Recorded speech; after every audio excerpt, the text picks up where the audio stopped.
আমরা মনে করি আপনি যদি একজন চোর, যে আপনি স্পষ্টভাবে দেখেছেন যে চুরি করেছে, সে অপরাধ করেছে, তাকে তো এভাবে প্রহার করার দায়িত্ব বাংলাদেশ আপনাকে দেয়নি।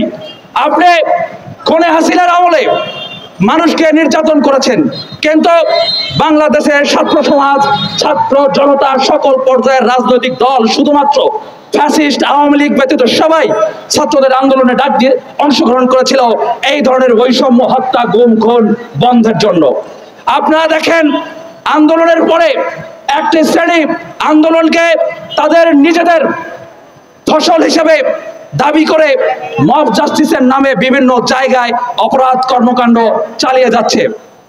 আমরা সারা দেশের ছাত্র সমাজকে আহ্বান জানাবো, বাংলাদেশটি আমাদের সকলকে ঐক্যবদ্ধভাবে এই গণ অভ্যুত্থানের স্পিরিটকে ধারণ করে বাংলাদেশকে একটা সার্বভৌম বাংলাদেশে, উন্নত, সুখী, সমৃদ্ধ বাংলাদেশে পরিণত করতে হবে।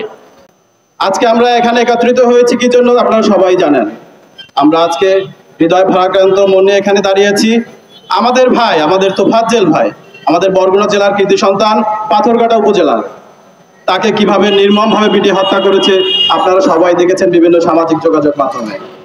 কিন্তু এখন পর্যন্ত সেই আসামিদেরকে এখনো গ্রেফতার করা হয়েছে মাত্র 3 জন।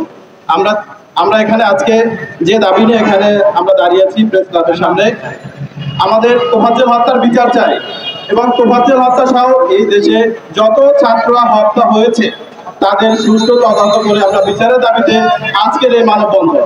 আপনারা দেখেছেন ঢাকা বিশ্ববিদ্যালয়ে তোফাজ্জেল হত্যা হয়েছে, বইটা আবরার হত্যা হয়েছে, তাদেরকে যেভাবে পিটিয়ে হত্যা করেছে এটা কোনো মানুষের কাজ না। ভাইকে হত্যা করা হয়েছে, আমরা এর তীব্র নিন্দা এবং প্রতিবাদ জানাচ্ছি। এই হত্যার দায় ইউনিভার্সিটির ভিসি এবং হলের প্রক্টর কোনোভাবেই এই দায় এড়াতে পারে না। আমরা ইউনিভার্সিটির ভিসি এবং প্রক্টরকে অবিলম্বে শাস্তির আওতায় এনে বিচার করা হোক। ইউনিভার্সিটির যে প্রক্টর, উনি কিভাবে দফায় দফায় হত্যা করা, দফায় দফায় যে মারা হয়, তাকে যে বিডিং করা হয়, এই সুযোগ তারা কিভাবে পায়? আপনারা জানেন তোফাজ্জেল একজন মানসিক ভারসাম্যহীন রোগী।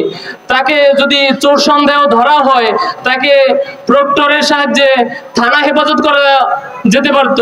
কিন্তু আপনারা জানেন এই সরকার কিছুদিন আগেই রাষ্ট্র ক্ষমতায় বসেছে। আপনারা জানেন সেই সরকার কিছুদিন আগে রাষ্ট্র ক্ষমতায় বসেছে। এই সরকার এখনো সম্পূর্ণ স্বাধীনভাবে কাজকর্ম করতে পারছে না।